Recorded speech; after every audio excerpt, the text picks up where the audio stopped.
እሱ ስለእናንተ ያስባልና የሚያስጨንቃችሁን ነገር በእርሱ ላይ ጣሉት። ባለቤቱም መኑ እምኔክሙ በተክዞ ዘይክል ወስኮ አሐደ እመተ በዲበ ቆሙ። ከእናንተ መካከል ተጨንቆ በቁመቱ ላይ አንድ ክንድ መጨመር የሚቻለው ማን ነው? ስለዚህ ይላችኋለሁ አትጨነቁ። ስለ መብል የምትጨነቁ እንደሆነ ርዩ አዕዋፈ ሰማይ እለይዘሩ ወያድሩ ወያስተጋቡ ውስተ አብያት። የማይዘሩ የማያጭዱ የሰማይ ወፎችን በጎተራ በሪቅ የማይሰበስቡ እነርሱን ተመልከቱ። እስመ አቡክሙ ሰማያዊ ይሴስዮሙ የሰማይ አባታችሁ ይመግባቸዋል። ስለዚህ እናንተም ስለምን ለምን ትጨነቃላችሁ? አኮኑ ነፍስ ታጽእ እምሴሲል ወሥጋኒ ማራዝ። ነፍስ ደም እስካለ ድረስ ትኖራለች። ደም ከደረቀ ነፍስ ይወጣል። ነፍስ እንድትኖር ደም ያስፈልጋል። ደም እንዲኖር ምግብ ያስፈልጋል። ለነፍስ የሚረባትን ምግብ ከመስጠትማ ነፍስን መፍጠር አይበልጥምን? ወሥጋኒ ማራዝ ለሥጋ የሚገባውን ልብስ ከመስጠትማ ሥጋን ካፈር አንስቶ መፍጠር አይበልጥምን? ስለዚህ እናንተ እምነት የጎደላችሁ ስለምን ትጨነቃላችሁ? አኮኑ አንትሙ ትኄይስዎሙ ከአዕዋፍማ እናንተ አትሻሉምን? አንድም እስራኤል ዘሥጋን ተመልከቷቸው። ወፍ የተባሉ እነሱ ናቸው። ወፍ ርስት እንደሌለው ርስት ሳይወርሱ በበረሃ በመና በደመና ይመግባቸው ነበርና እነሱን ተመልከቱ። ከወፎች እናንተ አትበልጡምን? ማለት ከእስራኤል እናንተ ትበልጣላችሁ። እስራኤል የሚወርሱት የምድር ርስት፣ የወጡት ያመለጡት ከምድር ጠላት፣ የሚጠፋላቸው የምድር ጠላት እንዲህ ያለ ነው። እናንተ ግን የምትወርሱት የሰማይ ርስት፣ የጠፋላችሁ የሰማይ ጠላት፣ ያመለጣችሁ ከዘላለም እሳት። እንዲህ ከሆነ በቃል ኪዳን ከከበሩት ከእስራኤልማ በልጅነት የከበራችሁ እናንተ አትበልጡምን? ስለዚህ ከእስራኤል የበለጠ ሐሳብ ይኖራችሁ። ለእስራኤል ካሰበላቸው ለእናንተማ እንዴት አያስብላችሁ? ቅዱስ ዮሐንስ አፈወርቅ ይህን ሲናገር የቅዱስ ጳውሎስን መልእክት ሲተረጉም ይትባረክ አቡሁ ለእግዚእነ አምላክነ ወመድኃኒነ ኢየሱስ ክርስቶስ ዘባረከነ በኩሉ በረከት መንፈሳዊት በኢየሱስ ክርስቶስ ዘበሰማያት። በሰማይ በጌታችን በመድኃኒታችን በኢየሱስ ክርስቶስ በሰማይ ባለ በረከት የባረከን የጌታችን የመድኃኒታችን ኢየሱስ ክርስቶስ አባት እግዚአብሔር ይመስገን ይላል። በሰማያዊ በረከት ያለው ለምንድን ነው? የቀድሞው አውራሹ ሙሴ ወራሾቹ እስራኤል፣ ዛሬ አውራሹ ክርስቶስ ወራሾቹ ክርስቲያን። የቀድሞው ርስቱ የሚነጠቅና የምድር ርስት፣ የዛሬው የሰማይ ርስት። የቀድሞው የዕድሜ በረከት፣ የዛሬው ደግሞ የዘላለም ዕድሜ የዘላለም ሕይወት። የቀድሞው ከፈርዖን ማምለጥ፣ የዛሬው ከዲያብሎስ ማምለጥ። የቀድሞው ከፈርዖን ሰራዊት ማምለጥ፣ የዛሬው ከዲያብሎስ ከአጋንንት እጅ መውጣት። የቀድሞው ከግብፅ መውጣት፣ የዛሬው ከሲኦል መውጣት። የቀድሞው የአብርሃም ልጅ መሆን፣ ዛሬ የእግዚአብሔር ልጅ መሆን። የቀድሞው እስራኤልን መውረስ፣ ዛሬ መንግሥተ ሰማያትን መውረስ። የቀድሞ በግ መብላት፣ ዛሬ ክርስቶስን መመገብ። ቀድሞ ከዓለት የፈለቀ ውሃ መጠጣት፣ ዛሬ የዘላለም ሕይወት ኢየሱስ ክርስቶስን ደም የሕይወት ውሃ ክርስቶስን መጠጣት። ቀድሞ እስራኤል ልብስ አልወለቀ ጫማ አላለቀ፣ ዛሬ ክርስቶስን መልበስ። በእንዲህ ያለ በረከት የባረከን ቀድሞ የእህል በረከት፣ ዛሬ ግን በረከታችን የኢየሱስ ክርስቶስ ሥጋና ደሙ። እክል ያጸና ኃይለ ሰብ የምድር እህል ቢበሉት የምድር ሥጋን ያበረታል። የክርስቶስን ሥጋ ቢመገቡት የሰማይ ኃይል ሰጥቶ ነፍስንም ሥጋንም አንድነት ያጸናቸዋል። ስለዚህ ለምግብ አትጨነቁ፣ ለልብሳችሁ አትጨነቁ። ወበይንተ አራዝኒ ምንተ ትብሉ ርዩ ጽጌሃተ ገዳም ዘከመ ይልህቁ። የምድረ በዳ አበቦች እንደምን እንደሚያድጉ ተመልከቷቸው። ሰሎሞን ጥቀ በኩሉ መኃይሊሁ ኢለብሰ ከመ አሐዱ ሁሉ። ሰሎሞን እንኳን በዚያ ባለጸግነቱ ከአበቦች እንዳንዱ አድርጎ አልለበሰም። ማለት የአበባ ምንጣፍ ቢያስነጥፍ አበቦችን አይቶ ነው። አበቦች ግን ከባህሪያቸው አንቅተው ይለብሳሉ። ወናሁ ጽጌ ገዳም ዘዮም ሀሎ ዘከመ ያለብሶ እግዚአብሔር። ነገ በእሳት የሚቃጠለውን አበባ እግዚአብሔር እንዲህ በጌጥ በመዓዛ የሚያስጌጠው ከሆነ ኦ ሕጹፃን ሃይማኖት እፎኪያክሙ እናንተ እምነት የጎደላችሁ እናንተንማ እንዴት አያላብሳችሁ? ስለዚህ ስለምን ለልብስ ትጨነቃላችሁ? አንድም ነገ በገሃነም የሚቃጠለውን አረሚ አሕዛብ እግዚአብሔር እንዲህ የሚመግበው ከሆነ እናንተንማ እንዴት አይመግባችሁ? ስለዚህ አላቸው ወበይንተ ዝብለክሙ የተተክዙን ዘትብሉ ስለዚህ እላችኋለሁ እንዲህ እያላችሁ አትጨነቁ። ምንተ ንበል ወምንተ ንሰቲ ወምንተ ንትከደን ምን እንበላለን፣ ምን እንጠጣለን፣ ምን እንለብሳለን አትበሉ። ወዘንተሰ ኩሉ አሕዛብ ምድር ዘአፋ ያሐስስዎ እንዲህ ያለውን ጸሎትስ አሕዛብም ይጸልዩታል። አንትሙሰ መቅድመ ኩሉ ህሱ መንግሥቶ ወጽድቆ እናንተ ከሁሉ አስቀድማችሁ ጽድቁን ፈልጉ።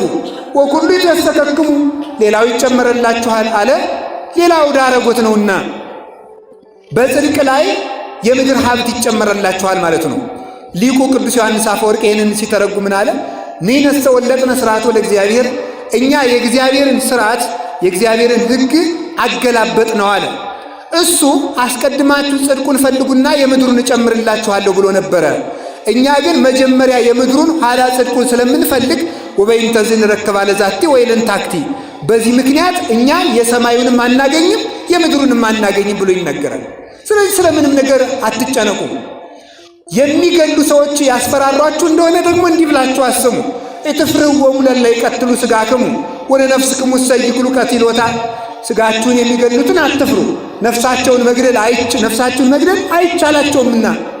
ወባሕቱ ፍርህዎሰ ለዘቦ ሥልጣን ከመ ይክል ቀቲለ ሥጋሂ ወነፍሰሂ ህቡረ በውስተ ገሃነም ነፍስንም ሥጋንም አንድ አድርጎ በገሃነም መቅጣት የሚቻለውን እርሱን ፍሩት። በሥጋችሁን የሚገሉትን ግን አትፍሯቸው። አንድ ቀን ቢገሏችሁ ሁልጊዜ አይገሏችሁም። በሥጋ ቢገሏችሁ በነፍስ አይገሏችሁም። በምድር ቢገሏችሁ በሰማይ አይገሏችሁምና እንዲህ ያለውንም ቢሆን አትፍሩ። ሙቶ የቀረ ክርስቶስ አለን? የለም፣ እሱ ተነስቷል። ክርስቶስ ሞቶ እንዳልቀረ ክርስቲያኑ ሞቶ አይቀርም። ሞት ወደ ክርስቶስ የምንሄድበት መንገድ ሆኖ ተለውጧል በክርስቶስ ሞት። አሁን ሞት ለክርስቲያን መንገዱ እንጂ መፍሪያው አይደለም። ስለዚህ አትጨነቁ። ጭንቀት ጸሎትን ያስተጓጉላል። እምነት መጉደል ነው እንዲህ ያለው ነገር። ስለ ሁሉም ነገር እግዚአብሔር ያስብልኛል በሉ። እስኪ ሁላችሁ እግዚአብሔር ያስብልኛል በሉ። ማን ያስብልኛል?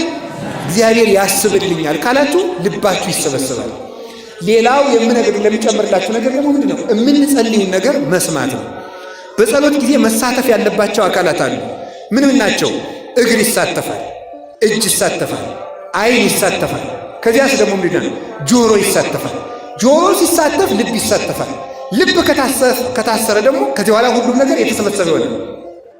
ይህን እኮ ጌታችን መድኃኒታችን ኢየሱስ ክርስቶስ ዓይን ብታሰናክልህ ከአንተ አውጥተህ ጣላት፣ እጅ ብታሰናክልህ ከአንተ ቆርጠህ ጣላት፣ እግር ብታሰናክልህ ከአንተ ቆርጠህ ጣላት። ምን ማለቱ ይሆን? እጅ ሰነፍ ከሆነችብህ ቆርጠህ ጣላት ማለት ፈቃዷን ቁረጥባት። ፈቃዷ ምንድን ነው? ማረፍ። አንተ ደግሞ ፈቃዷን ቁረጠውና ዘርጋት ለጸሎት። እግር ብታሰናክልህ ቆርጠህ ጣላት። እግርን በመጋዝ ቁረጠው ማለት አይደለም። ቆሜ አልጸልይም ብትል መቀመጥ ነው የምፈልግ፣ መተኛት ነው የምፈልግ፣ ማረፍ ነው የምፈልግ ብትል ፈቃዷን ቁረጠው። እምቢ በልና ቆምበት ማለት ነው። በቀዊም ቅጣው። ዓይን ብታሰናክልህ ካንተ ቅጣት። ማረፍ ነው የምፈልገው፣ መተኛት ነው የምፈልገው፣ ማንቀላፋት ነው የምፈልገው፣ ስራ አለብኝ፣ ደክሞኛል ብሎ ዓይን ማንጎላቸት ከፈለገ ካንተ አውጥተህ ጣላት። ፈቃዷን ቁረጥና ባንቃይዶ ቅጣት። እግዚአብሔር ተጠብቅ። ሀቤ ካንቃይዶን አይን ተነ ዘትነብር ውስተ ሰማይ ወበከመ አይነ አግብስ ውስተ ዳጋይስቲሆሙ ወበከመ አይነ ዓመት ውስተ ደግዝታ ከማዋይንቲና በእግዚአብሔር አምላክን እስካመ ይሳሃለነ። አቤቱ በሰማይ የምትኖር ሆይ ዓይኖቻችንን ወደ አንተ አነሳን። መዝሙር 122 ላይ ቅዱስ ዳዊት ሲናገር የባሪያ ዓይን ወደ ጌቶቹ እንደሆነ የገረድም ዓይን ወደ እመቤቷ እንደሆነ ደመወዟን ጠብቃ ተስፋ አድርጋ አቤቱ የእኛም ዓይኖች ወደ አንተ እናንጋጥታለን። ተሳሃለን እግዚኦ ተሳሃለን። እስከ መቼ ድረስ ትለኝ እንደሆነ ይቅር እስክትለን ድረስ አቤቱ ይቅር በለን። እስመ ሰገብነ ጸለተ ብዑላን ወአሳረቁያን። የባለጸጎችና የትዕቢተኞችን ስድብ ነፍሳችን ጠግባለችና አቤቱ ይቅር በለን። ይቅር እስክትለን ድረስ ዓይኖቻችን ወደ አንተ እንሰቅላለን። ዓይን ባንቃይዶ ይቀጣል፣ ወይም ደግሞ በሰቂለ ሕሊና ቢታመም ደግሞ ተመልከቱ ኢተክለከ ሰፊሃዴከ ስፎ ለሕሊናከ እጅህን ዘርግተህ መጸለይ ካቃለ ሕሊናህን ዘርግተህ ጸልይ። ወደ ምን የምንዘረጋው? ወደ ቀራንዮ እንዘረጋዋለን፣ ወደ ቤተልሔም እንዘረጋዋለን፣ ወደ ግብፅ ሲሰደድ እንዘረጋዋለን፣ ወደ ደብረ ታቦር እንዘረጋዋለን። ብርሃነ መለኮቱ ሲገልጥ ህብስት ሲያበረክት ወደዚያ እንልከዋለን። ሚመጠን ቅዱሳን ሐዋርያት ስለ እንጀራ ሲጨነቁ አንድ ቀን ጌታ እንዲህ ነው ያላቸው፣ እናንተ እምነት የጎደላችሁ 5 እንጀራ አምጥታችሁ ስንት አድርጌ ነው የሰጠኋችሁ? 7 እንጀራ ሰጥታችሁ ስንት ሰው ነው ያበላው? ያንን እያስባችሁ ስለ ምግብ ትጨነቃላችሁ ብሎ ቅዱሳን ሐዋርያትን ገሥጿቸዋል። በዚያ በታሪክ የጌታችን የመድኃኒታችን ኢየሱስ ክርስቶስ ክርስቲያንነት ማለት ምን ማለት ነው? ክርስቶስ በምድር ላይ ካደረጋቸው ስራዎች ውስጥ በአካል ያሉን ያህል መቁጠር ማለት ነው።